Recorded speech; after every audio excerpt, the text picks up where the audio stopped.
बाकी बाद में दिक्कत ना आए। ठीक है बेटा, लेट्स स्टार्ट। आज हम लोग बेटा अपनी बीकॉम सेकेंड ईयर की, ठीक है, हम लोग बीकॉम सेकेंड ईयर की करने वाले हैं। क्या बेटा करने वाले हैं हम? कॉर्पोरेट अकाउंटिंग, कॉर्पोरेट अकाउंटिंग करने वाले हैं बेटा, जिसमें एक चैप्टर आता है इंटरनल रिकंस्ट्रक्शन नाम का चैप्टर आता है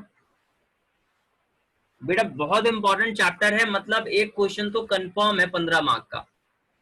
15 10 15 15 10 15, ये तो भैया आने का मतलब सीक्वेंस है इनका। इंटरनल रिकंस्ट्रक्शन ऐसा आता ही आता है। ठीक है बेटा। सर ये इंटरनल रिकंस्ट्रक्शन, भाई मेरे को उससे पहले ना एक जरूरी बात करनी है बेटा। कई सारे बच्चों के ना मेरे पास एक डाउट आया था कि सर हमारे एसएल वाले हमारा ऑनलाइन एग्जाम वगैरह ले रहे हैं। बेटा देखो, मैंने जहां तक अभी पता करवा पाया है वहां तक ये बात है कि भैया उनकी कोई भी मंशा ऑनलाइन एग्जाम लेने की नहीं है। वो सिर्फ और सिर्फ ये बात बता रहे हैं उस नोटिस में कि भाई हम फुल्ली प्रिपेयर्ड हैं। हमने प्रायर जितनी भी फॉर्मेलिटीज होती हैं एग्जाम से पहले की, जैसे कि अलॉटमेंट ऑफ सेंटर, ठीक है, एनरोलमेंट बच्चों का, ठीक है, और वो सब के लिए उन्होंने पहले से तैयारी कर ली है। और आपके जैसे ही मतलब ये चीज नॉर्मल होती है वैसे ही वो एग्जाम कंडक्ट कर देंगे, आपको चांस नहीं देंगे। उनके कहने का मतलब ये है बेटा, ताकि आप अपनी पूरी तैयारी करते रहें। तो ऑनलाइन एग्जाम होने के चांसेस तो नहीं है बेटा, क्योंकि एसओएल से ऑफलाइन एग्जाम लिए नहीं जाते कायदे से, तो ऑनलाइन कहाँ से लेगा। चलो एनीवे, सर इंटरनल रिकंस्ट्रक्शन क्या होता है इसके बारे में समझना। बेटे मान लो कोई कंपनी है, मान लो कोई कंपनी है, वो बेटा लगातार लॉसेस कमा रही है, लगातार लॉसेस कमा रही है। मतलब उसने 2004 में क्या कमाया, लॉस कमाया, 2005 में भी लॉस कमाया, अभी भी लॉस कमा रही है, 6-7 मतलब अभी तक लॉस ही कमा रही है। बेटे क्या ये कंपनी के मालिक की फाइनेंशियल पोजीशन अच्छी होगी? सर समझे नहीं हम आपकी बात को। बेटा मेरे कहने का मतलब ये है कि इसके पास कैपिटल क्या होगा, कैपिटल मान लीजिए इसके पास 75,000, ठीक है जी, और लायबिलिटी इसके पास मान लीजिए 2 लाख रुपीस की। तब जाके इसके पास एसेट्स होंगे 2 लाख रुपीस के, 2,75,000 के। बेटे मेरे कहने का मतलब ये है कि इसकी फाइनेंशियल कंडीशन इतनी बुरी चल रही है, लॉसेस इतने बुरे चल रहे हैं। अच्छा मुझे बताओ, लॉसेस किस साइड लिखे जाते हैं? इस साइड लॉसेस भी आते हैं? सर इस साइड नहीं आते, कैपिटल में से माइनस होते हैं बेटा। बट लॉसेस का नेचर क्या है सर? लॉसेस इस साइड की चीज है, अगर हम इस साइड लिखने जाएंगे तो अपोजिट नेचर की चीज हो जाएगी, इसलिए वो क्या होगी, माइनस होगी। तो आपने कभी कभी नोटिस भी किया होगा कि एसेट साइड में आपको मिलता था प्रॉफिट एंड लॉस अकाउंट, याद है आपको? तो बेटा उसका मतलब क्या होता था, लॉस ही होता था। ठीक है, तो लॉस रखा हुआ है। मान लो भाई कि एसेट इसकी 1 लाख है और 1,75,000 के इसके पास क्या है, लॉसेज हैं। तो क्या ये कंपनी सरवाइव कर पाएगी? नहीं सर, ये कंपनी सरवाइव नहीं कर पाएगी, ये तो अपने डेट भी क्लियर नहीं कर सकती। तो कंपनी क्या होगी, बंद होगी बेटा, कंपनी बंद होगी। सर अगर कंपनी ऐसे बंद होने लग जाए तो सर लगभग इंडिया की 50% कंपनीज क्या हो जाएंगी, लिक्विडेट हो जाएंगी, मतलब बंद हो जाएंगी। तो सर क्या होगा बेटा, देखो कंपनी बंद होने की वजह से गवर्नमेंट ऑफ इंडिया को इकोनॉमिकल बहुत बड़े लॉसेस होते हैं, इकोनॉमिकल बहुत बड़े लॉसेस होते हैं। और गवर्नमेंट ऑफ इंडिया कभी नहीं चाहेगी कि वो इकोनॉमिकल अपने लॉसेस कराए, इसीलिए वो इन कंपनी को सपोर्ट प्रोवाइड करती है, ताकि ये इनको एक मौका देती है कि भाई हम तुम्हें मौका देते हैं कि तुम दोबारा से कोप अप करो, दोबारा से खड़े हो जाओ। सर कैसे खड़े हो सकते हैं ये, इनके तो क्रेडिटर्स इनको जिंदा ही नहीं रहने देंगे, काम तो तब करेंगे ये। इसके लिए भी बेटा गवर्नमेंट ऑफ इंडिया ने कुछ क्या करा, प्रोविजन निकाला। उसने इसके माथे पर एक कलंक लगाया कि तुम आज से आईआर हो, मतलब कि रिकंस्ट्रक्टेड हो, इंटरनल रिकंस्ट्रक्टेड हो। इसके ऊपर एक कलंक लगा दिया और इसकी पूरी बैलेंस शीट में से एसेट्स और लायबिलिटी को और कैपिटल को रिकंस्ट्रक्ट कर दिया, मतलब कुछ बढ़ाया कुछ घटाया, कुछ बढ़ाया कुछ घटाया, कुछ बढ़ाया कुछ घटाया। क्या सर ऐसा हो सकता है? बेटा गवर्नमेंट ऑफ इंडिया कुछ भी करवा सकती है, कोर्ट कुछ भी करवा सकता है। अब एक बात बताओ, लायबिलिटी वाले को बोला गया किसी क्रेडिटर के 1 लाख रुपए थे, उसको बोला भाई 50,000 मिलेंगे, बता लेने हो तो बता। तो बेटा बताओ बेटा, क्या क्रेडिटर मना कर देगा 50,000? नहीं, सुप्रीम कोर्ट उससे पूछ रहा है कि तेरे पास 1 लाख रुपए तेरे को लेने थे, बट तेरे को हम 1 लाख रुपए नहीं देंगे, हम 50,000 रुपए देंगे, तो क्या वो मना कर देगा? या वो कहेगा यार भागते भूत की लंगोटी सही, तो 50,000 ही आने दो यार, नहीं तो ये 1 लाख रुपए का नुकसान हो जाएगा, तो 50,000 ले लेगा बेटा। तो ऐसे करके कुछ उसकी लायबिलिटीज को कम किया जाएगा, उसकी एसेट को बढ़ाया जाएगा, मतलब उसको एक बैलेंस साइड में डाल दिया जाएगा।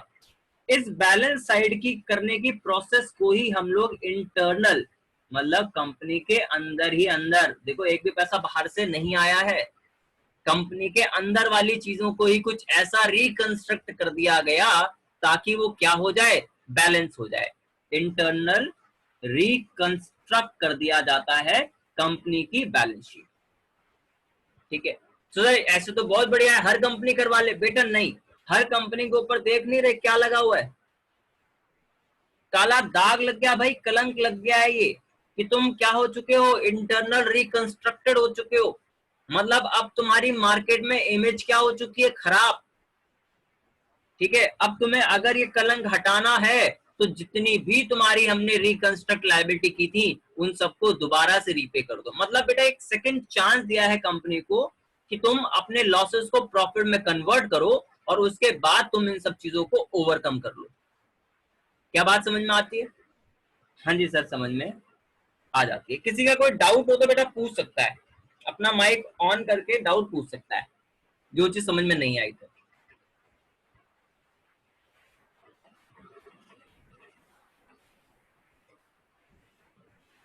नहीं आया भाई, कोई जवाब ववाब सवाल ववाल कुछ भी नहीं है भाई, क्या मतलब है, कैसे बच्चे हो तुम? चलो अच्छी बात है, नहीं है तो।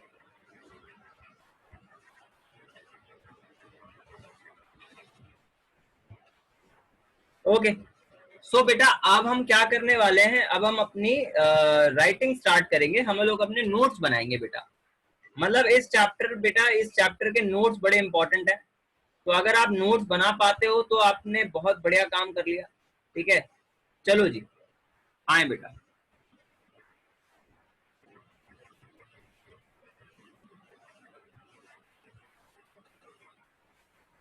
साथ के साथ नोट करना है बेटा।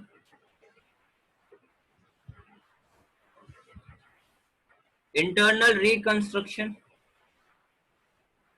क्या होता है सर? इंटरनल रिकंस्ट्रक्शन वो देखें।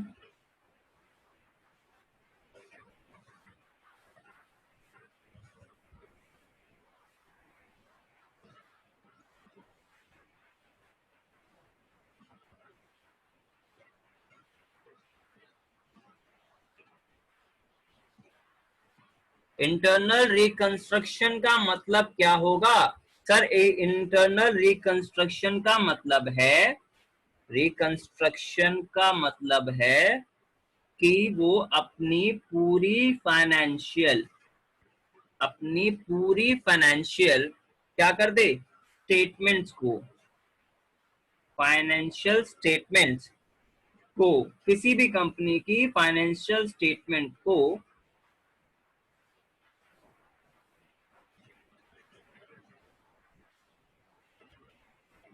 क्या कर दे, ऐसे ठिकाने लगाए कि उसके लॉसेस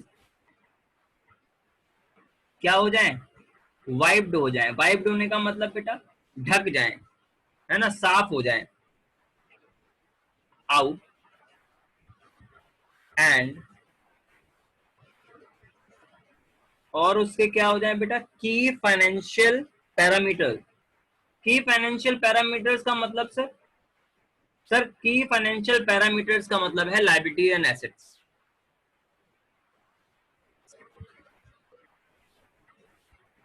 आर इम्प्रूव, उसके पैरामीटर्स क्या कर दिए जाए, इम्प्रूव कर दिए जाए। दिस रिकंस्ट्रक्शन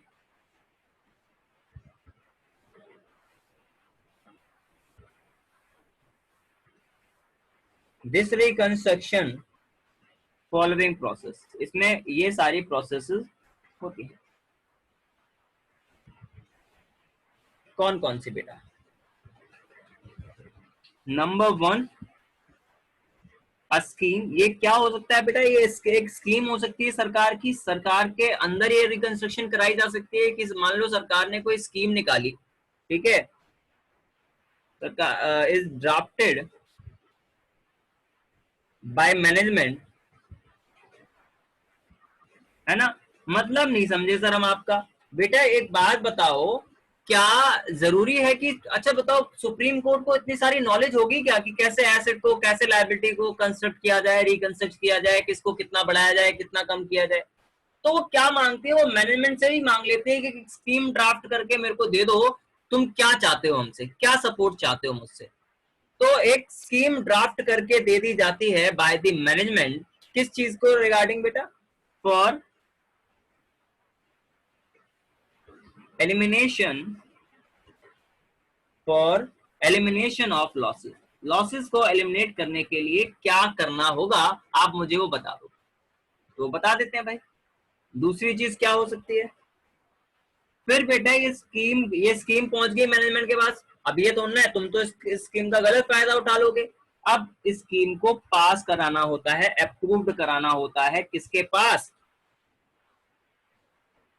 किसके पास से भाई? Honourable supreme court.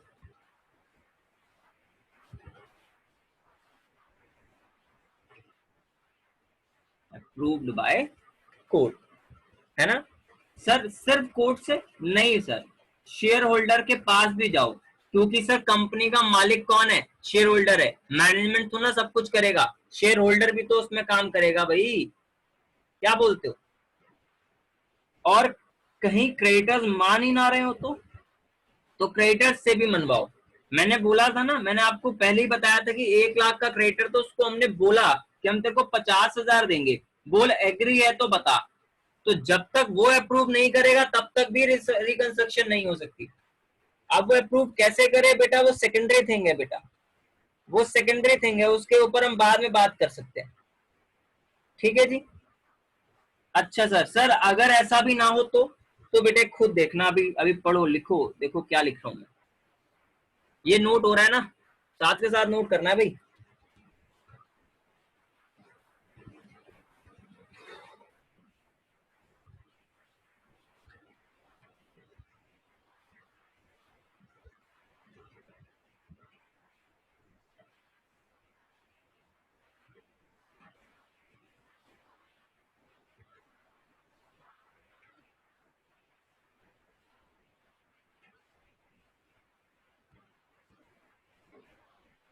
ढंग से देखना, ये लाइन बड़ी इंपॉर्टेंट है बेटा, हमारे लिए ये लाइन बहुत इंपॉर्टेंट है, आप देख लेना भैया। क्या?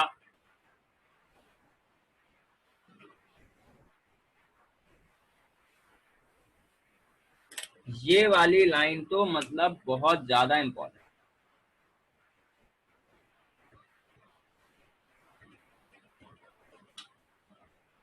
कैपिटल रिकंस्ट्रक्शन करना पड़ेगा।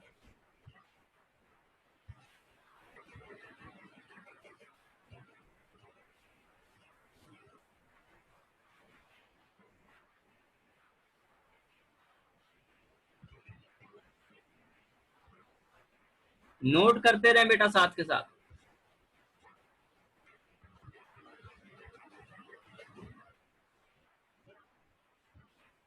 लास्ट स्टेप ये,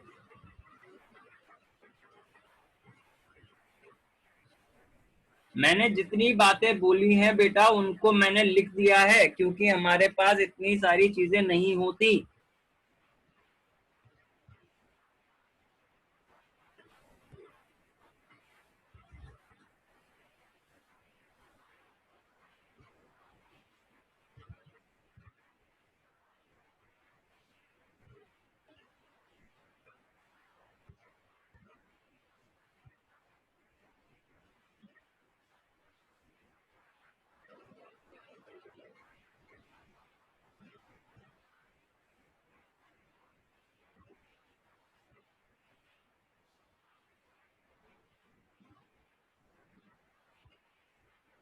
बेटा राइटिंग के लिए सॉरी, मैं कुछ नहीं कर सकता बेटा, काम चलाना पड़ेगा आपको। हाँ जी बच्चा, आप लोगों ने नोट कर लिया हो तो यस यस यस यस लिख दें फटाफट से। शिट।